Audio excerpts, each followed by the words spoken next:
Hello everybody and welcome into episode number 304 of the Bible 2021 podcast.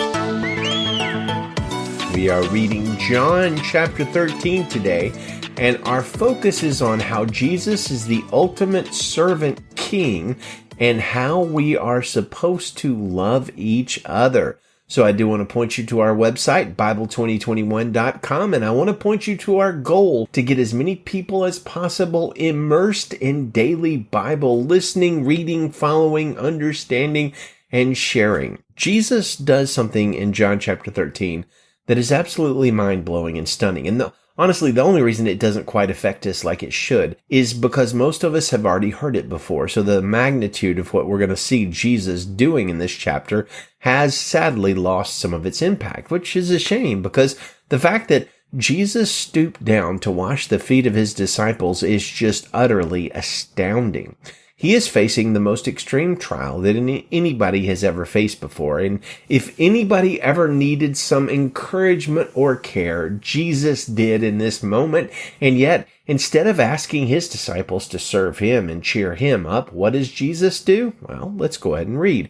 John 12, verse 3. Jesus knew that the Father had given everything into his hands, that he had come from God, and that he was going back to God. So he got up from supper, laid aside his outer clothing, took a towel and tied it around himself. Next, he poured water into a basin and began to wash his disciples' feet and to dry them with the towel around him. When Jesus had washed their feet and put on his outer clothing again, he reclined and said to them, "Do you know what I have done for you? You call me teacher and Lord, and you are speaking rightly, since that is what I am. So if I, your Lord and teacher, have washed your feet, you also ought to wash one another's feet. For I have given you an example that you should do just as I have done for you."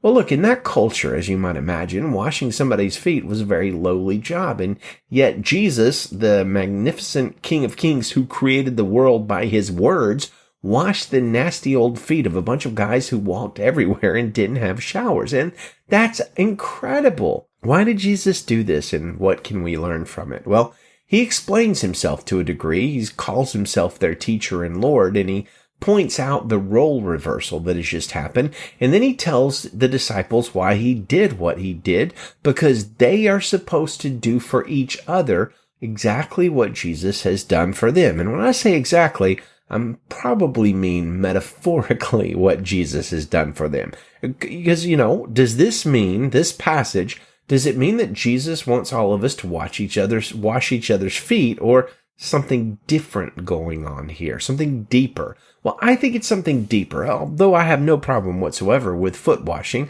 I don't think Jesus is demonstrating for us here the great importance of foot hygiene, but rather the greater importance of serving love, the kind of love that isn't just a feeling or words or a Hallmark card, but the kind of love that gets on the floor and gets dirty in serving and taking care of somebody, the kind of love that might cost us our dignity, our time, and our pride.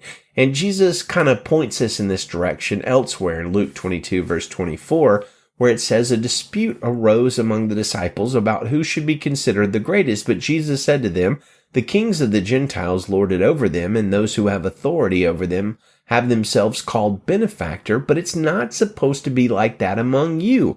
On the contrary, whoever is greatest among you should become like the youngest, and whoever leads like the one serving.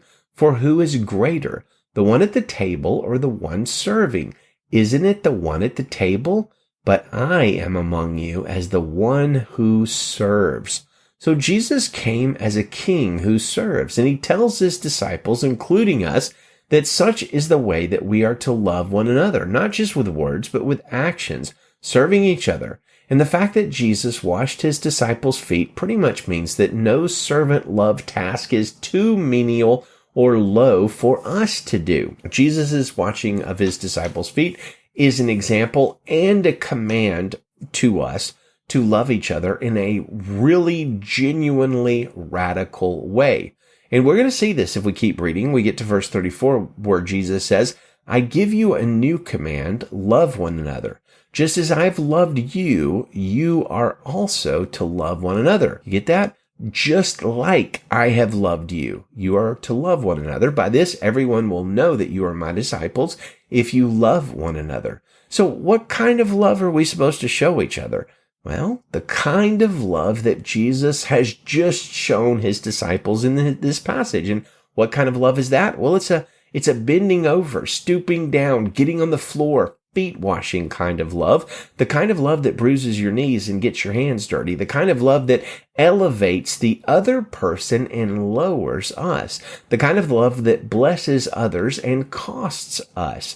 You might think, well, hey, wait a minute, that doesn't sound fair, but in fact, it is beautiful, because a community that is always loving each other in this way will have every need met and every foot washed, metaphorically. And what will be the results of a community expressing this kind of love? Says Jesus, the world will know we belong to Jesus. So does the world know that right now? Does the world know that Christians, the church, is sent by Jesus? I don't think so. Christians right now, even and maybe especially among my own denomination of Southern Baptists, we're very much known for infighting and political division and complaining and criticizing on social media, making passionate stands against this or that thing, which really has nothing to do with the Bible, and just generally being quite difficult in a lot of ways. Until we grasp, not just with our minds, understanding, but grasp in a way that we're living out the command of Jesus in John 13:34-35 to love each other with a radical and humbling level of service, then the world is not going to know that we really are disciples of Jesus. So, dear friends, let us love one another the way Jesus loved his disciples. We are all servants of the Most High King, and it is time that we hit the ground serving. Let's read our passage. John chapter 13, verse 1. In the Christian Standard Bible.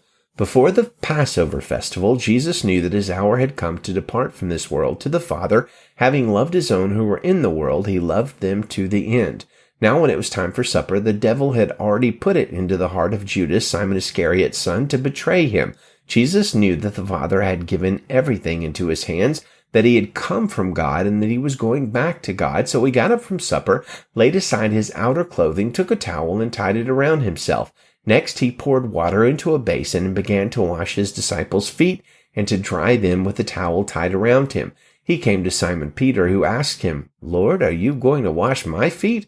Jesus answered him, What I am doing you don't realize now, but afterward you will understand. You will never wash my feet, Peter said. Jesus replied, If I don't wash you, you have no part with me. Simon Peter said to him, Lord, not only my feet, but also my hands and my head. One who is bathed, Jesus told him, doesn't need to wash anything except his feet. He's completely clean.